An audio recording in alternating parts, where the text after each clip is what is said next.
Good evening. I'm Dr. Fred Rouse. It's currently Monday, June 15th.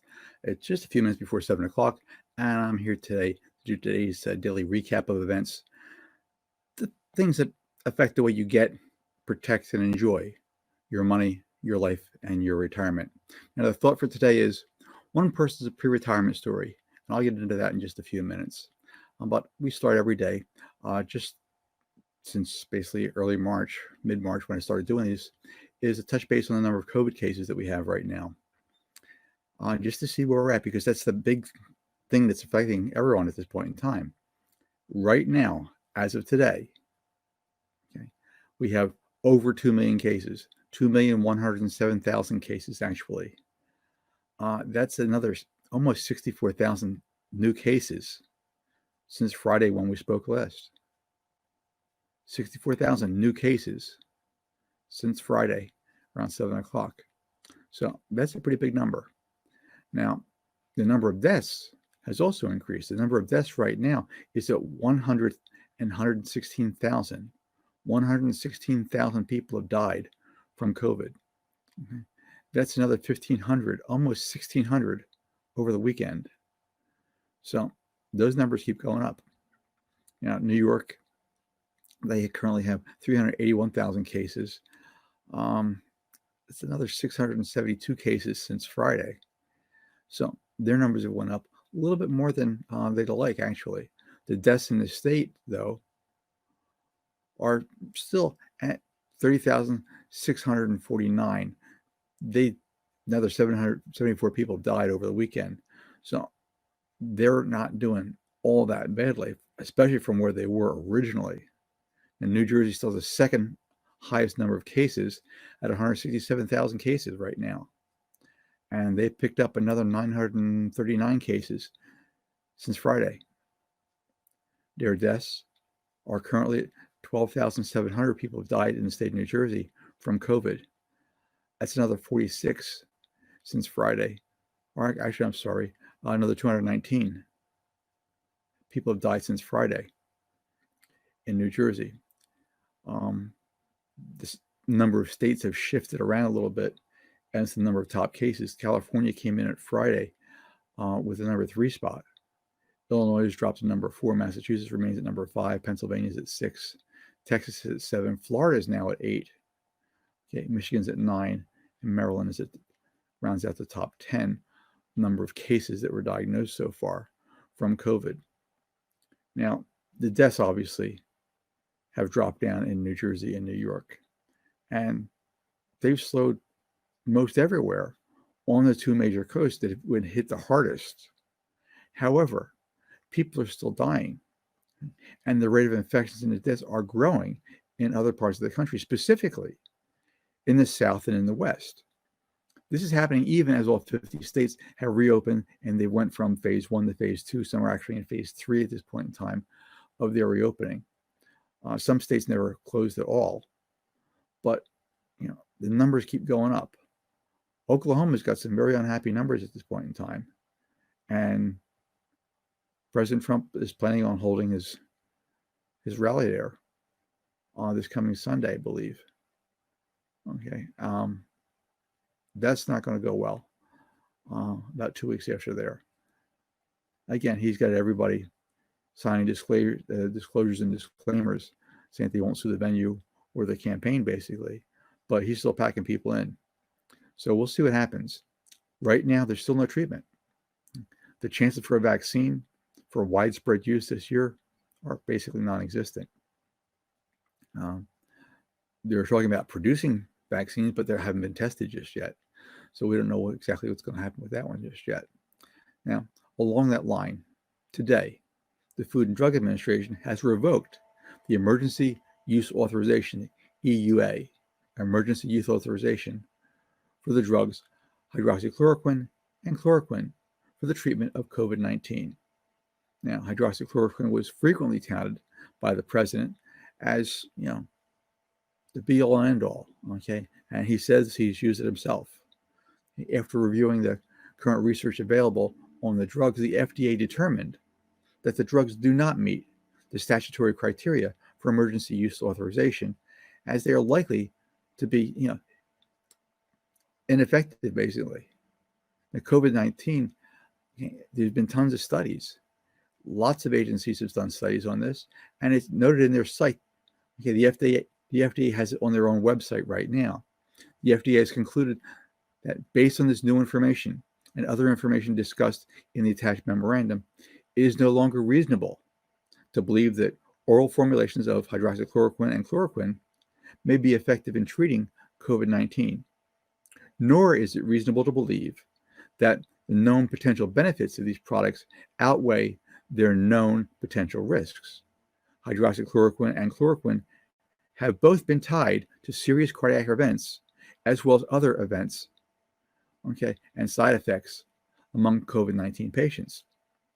According to the FDA, they revoked the emergency use authorization of hydroxychloroquine and chloroquine.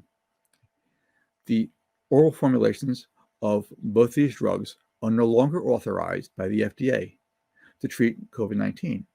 Now, doctors can still continue to legally prescribe the drugs off-label as they can with any other drug that's approved for other conditions. The FDA's emergency use authorization for hydroxychloroquine and chloroquine was really narrowed in scope to begin with, applying only to hospitalized patients that had COVID-19 and only to those drugs donated to Strategic National Stockpile. And there's a reason for that. In an open letter published last month, the FDA Commissioner, Dr. Stephen Hahn, appeared to defend the agency's decision to issue the initial authorization.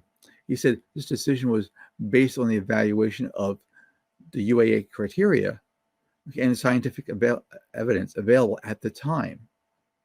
We continue to look at the data on hydroxychloroquine and chloroquine, and we will make future determinations on these products based on the available evidence, including ongoing clinical studies. That's what he said last month. Now, the emergency use authorization, or the EUA, made it easier for pills donated to National Stockpile to be distributed to coronavirus patients. Hahn also added that in the letter, we also knew it was important to help ensure a stable supply of the drugs for patients with lupus and rheumatoid arthritis, given the increased demand. In an interview with CNN last month, Dr. Hahn also defended his agency's handling of hydroxychloroquine.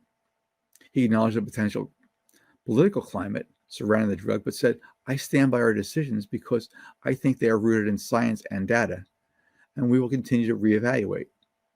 Now, despite the warnings from health experts, retail sales of the decades-old drug have soared in recent weeks amid the growing public attention to the medication.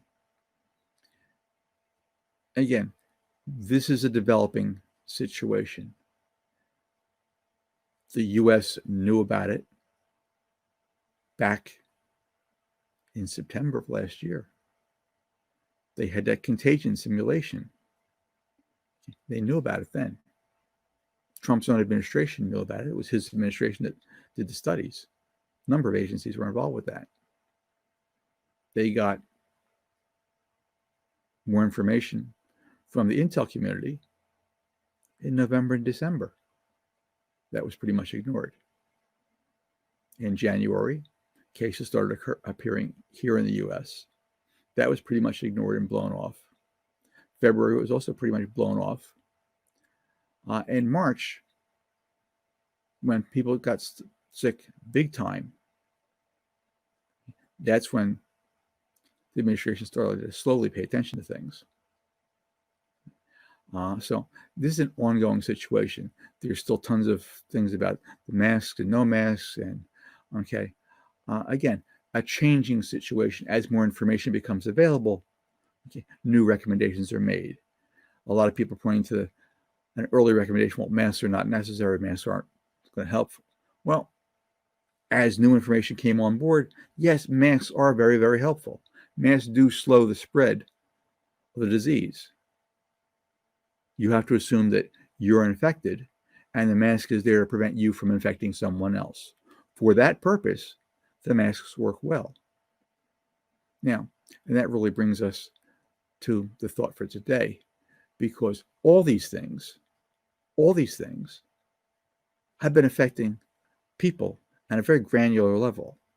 Other than the health issues, before all the health issues happened, most everyone was trying to retire at some point in time. And this has jostled everything. Last year, at this point in time, everybody was feeling pretty good about retirement. The market was up. It's been continuing ever since Obama, pulled out of the fire after George Bush had left, and the whole world was crashing, and people had no idea how badly it was crashing. But Obama pulled out the initial thing. Trump just continued it. No problem. Everything's happening fine. Okay. Tax cuts were a little tacky. Went to the top 1%. Everybody else got a little sliver, but the top 1%, 2% got tons of money out of that thing. And still be paying for that one for years. But even last year, everybody's feeling okay about their retirement. Not thrilled, because they still didn't have enough money and they knew it. But they were feeling okay. Come January, this year, people weren't feeling quite as well. And a lot of people got wiped out pretty much. Same thing happened in 2008. So I want to highlight this one pre-retirement story. I found this story today in the Wall Street Journal, and I thought I'd share it. It was interesting to share. An ophthalmologist, Craig Schuyler, he was already selling his stocks anyway. However, when the pandemic hit, the value of the doctor's investments tumbled big time. So did the income he earned from his private practice in Connecticut. He was forced to furlough his staff and dip into his emergency loans to try and keep the doors open. Now, at 62, Dr. Schuyler, who had been hoping to retire, in a few years, decided he couldn't risk seeing his portfolio take a bigger hit. He sold much of his stock at a loss between January and early March. And if you remember, it was going pretty much straight down. Unbelievable $1,000 drop days or 1,000-point drop days. It took pretty much a 30 to 40% hit, 30% hit from its high in January to its low in mid-March. Now, he said, I don't have 10 to 15 years left to recover from my losses. That's what he said. And now he has more cash as a percentage of his portfolio than he ever had in decades. And that's part of the portfolio management routine. As you amass the money and your growth years, you put some in cash, some in stocks, some in bonds. That was a portfolio theory. And as one would go down, the other one would go up, and nice theory. But he said, at some point, I'll need my cash, to live on. Now, the coronavirus pandemic has created a crisis that some economists believe could take the country a full decade to recover from. Individuals like Dr. Schuyler now face perhaps one of the most difficult investing decisions they'll ever make in their lifetimes. Whether to wait out a potentially long rebound or exit the market altogether. Now, data from Fidelity Investments, and they're one of the bigger houses, suggests that millions of individuals have decided to do the latter. Nearly a third of all investors age 65 and up have sold all of their stock holdings sometime between February and May, compared with basically just 18% of investors across all the other age groups. Now, the stock market has really defied investors' expectations, recovering much of the losses it suffered after the pandemic forced businesses to shut down and continue to close, and countries to close their borders. Now, the S&P 500 is now down 5.9% for the year, while the Dow Jones Industrial Averages is off by just a mere 10%. And despite the tumbling last week and the growing fears of a second wave of coronavirus infections, money managers who believe the stock market's rebound is justified, they really think so, have attributed the rally to aggressive central bank actions, fiscal policy, and projections that the U.S. will be able to contain the pandemic in the coming months. Those who are more skeptical point to the worries about another spike in coronavirus cases, especially after a wave of protests broke out around the country that could send the market tumbling again. And we'll see what happens with that. You've got major nationwide protests occurring right now. the Black Lives Matter thing. Okay, and you're finding out more information every day. And okay, George Floyd was murdered because a police officer needle in his neck for basically 8 minutes and 46 seconds, I believe. Yesterday, early this morning in Atlanta, guy fell asleep in a drive-thru at Wendy's. He ended up dead. They shot him in the back twice. He grabbed her taser, but it was after half an hour of back and forth reasonable communications, and then they decided they were going to cuff him for whatever reason, and he tried to take off, and they shot him in the back. I mean, you get more and more protests because of things like this, and it's coming to a head, and we'll see what happens. However, in many cases, those hoping to retire in the coming years aren't really waiting around to find out who's right. Dr. Schuyler told his kids that, they're in their 30s right now. And he told them to be 100% equities if you can. Okay. But he himself is planning on dipping back in the stock market very soon. He wants to sit his money off to the side. He's not going to be jumping back in anytime. Again, he feels at 64, 65 that he can't take a risk. Because again, the stock market crashes every 7 to 10 years. We were just on a roll. Something was bound to happen. You don't know what's going to happen, but every 7 to 10 years, something's going to happen. They were on a roll last year. Everybody thought it was going to go forever. But every 7 to 10 years, something happens. This year was the pandemic. What a surprise. Okay. It's not exactly over just yet. Now, over in Illinois, Philip Eberlin, okay, he owns a woodworking restoration business, has most of his portfolio in CDs, in cash. He knows from experience that even after the world-changing events of 9/11 and the crash in 2007 and 8, that, the market goes up again. But Eberlin said that he missed out on much of the market's stunning recovery after the last financial crisis because he never figured out when to move back in to the market. And that market timing thing drives people crazy. And they've got analysts that will go back and forth, and they'll tell you, well, they can figure out the best timing or reasonable timing to get you out and get you back in. Well, history hasn't really proved them right over a period of time.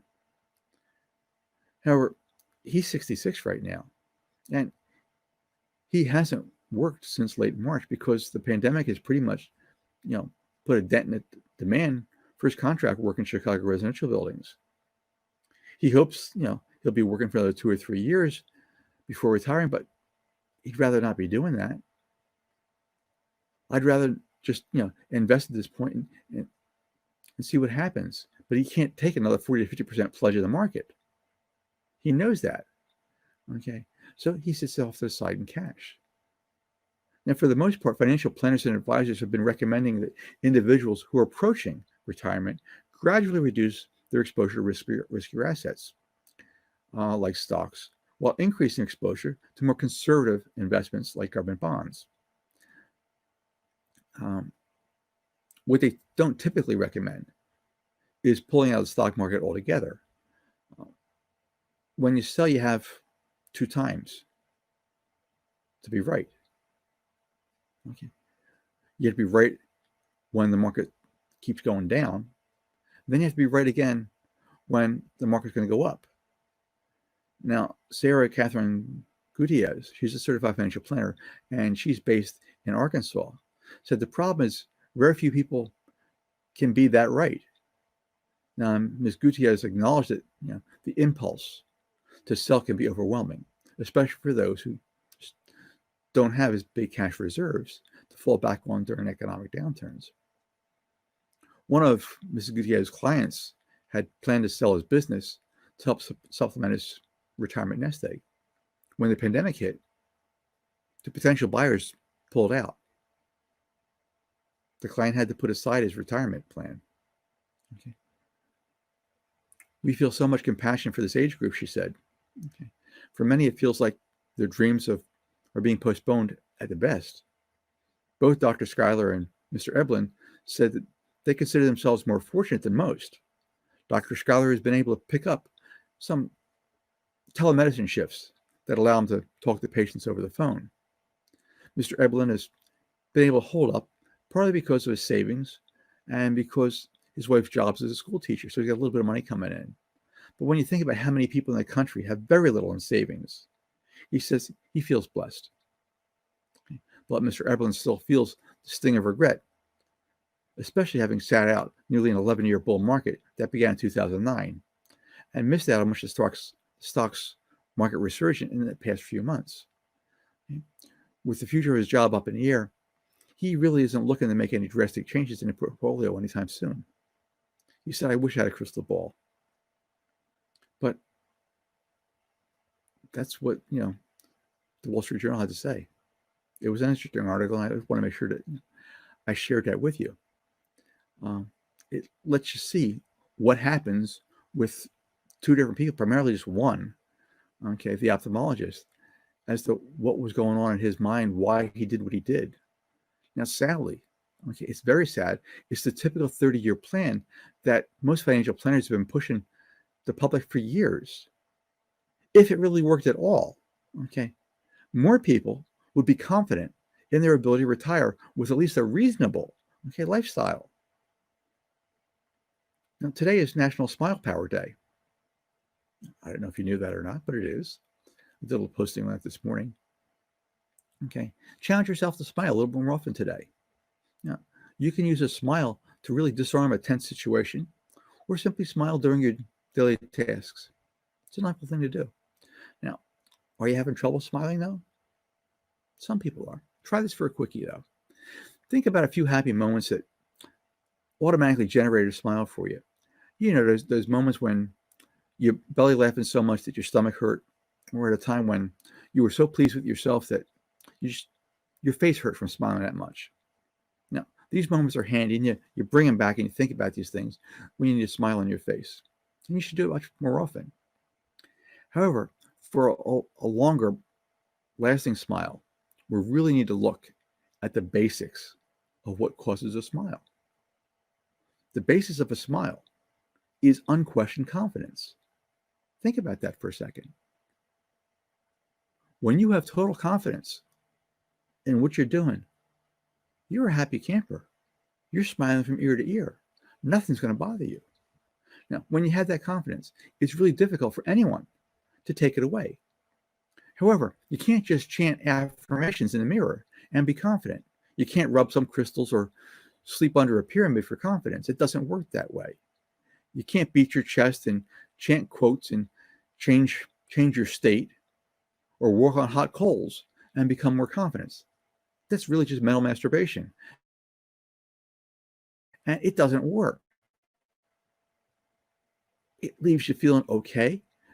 Sometimes, a lot of times, you're embarrassed and regretful, and you're still a bit insecure when you do those things. Confidence is earned. It's developed. It's grown. It's the single most important thing to understand about confidence is that it's the result. It's not an outcome. It's not because you start with confidence. You end up with confidence. No one is born with confidence. We're all born naked, scared, ignorant. And then somebody slaps you. It's an amazing thing. Only after years of treacherous, treks through life can one really start to grow confidence. Too many people want to pray, wish, hope, visualize, chant, meditate, have subliminal programs. It's their way for competence and confidence. Those may all really be nice things, and they give you some momentary relief. But that's not how it works. The definition of confidence in itself is an established belief and conviction in one's abilities based on prior evidence and prior results. That means that before you have confidence, you have to act. You have to step into the fear. Only then will it dissipate. Once you do that over and over again, then, you start developing skills. Skills are developed through the hands-on process of doing things and taking action over a period of time, over and over and over again. Now, when you have these new skills and they're applied repeatedly to actions, you start to experience results. Here's the key point, though. Success precedes competence and confidence. You have to have the success first before you get the confidence and the competence. Okay. You see, this is where most people really have it backwards. You don't just wait to become confident and then become successful. It would be nice, but it doesn't work that way. No. Okay. You are confident because of the evidence of your success. Success begets confidence. Then confidence begets more success. And it spirals upward and outward. It's a lovely thing. Then it's important to not become lazy and complacent, though, because just as quickly as it went up, it can go down. Don't take your success for granted, because that confidence is really fickle. You have to keep doing things to reinforce it. You have to keep growing. If your success or your progress stagnates or declines, so will your confidence. Then the cycle works backwards against you and throws you into the tailspin, ending in disaster. So how do you gain the confidence to be the exception in doing the thing that you do? Now, Ralph Waldo Emerson put it, the law of nature is to do the thing and you shall have the power. He also added, but they who do not do the thing do not have the power. So whatever you want to gain confidence in, go and do the thing. Take the action. Do the deeds, not the words. Now, John Baptist said, let us not love in word or talk, but in deed and truth. In other words, do the thing you want. Okay. Stop talking about it. Act on it. Get the skills and do things and have a series of accomplishments behind you. You'll have a smile from ear to ear. That's when you're going to get confidence. Now, if you're 50 plus, maybe you're not smiling much these days. It may have something to do with the fact that you're not remotely confident about your future ability to retire in a comfortable lifestyle, if at all. Now, you only have a very short window of time to make any difference to save your retirement. Now, there's still a chance that you can be smiling from ear to ear for months and for years on end when you're confident that you have the cash flow for that ultimate secure retirement that you actually want and deserve. There's still a chance that you can have the ability to go away for a longer weekend and then decide once you're there, I like it, I'm going to stay a week or a month and not have to worry about a job. And you don't have to worry about the money, okay? Because you've got it coming in. Okay? It's the time that you're running out of right now, though, okay? Take an objective look at where you're at, okay? What you need to do today to make a significant difference in your life. It's time to get the new skills, take the actions, and do the deeds that will give you the confidence to make it happen. Now, I may be able to help you get the confidence and get you constantly smiling again. Might be able to help you get the control back in your life and get the cash flow that you'll need to retire in just 3 to 5 years and never, ever need to worry about the stock market crashing again or working again. No, I can't help everybody.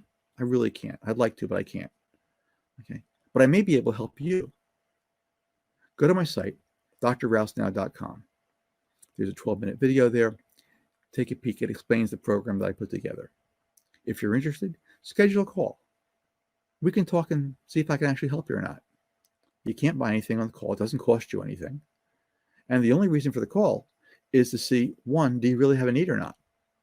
2, if you do, can I actually help you or not? And 3, do I think that we can actually work together? Now, like and share this video. Okay, I'll be posting this on my YouTube channel, The Real Money Doctor. I'll post that tomorrow, most likely. Okay, when you see it there, like and share it there too, please. Okay, I'm Dr. Fred Rouse, The Real Money Doctor. My only goal is to help you to get, protect, and enjoy your money, your life, and your retirement. Now, I appreciate spending some time with you tonight. I look forward to spending some time with you again tomorrow around 7 o'clock. Thank you.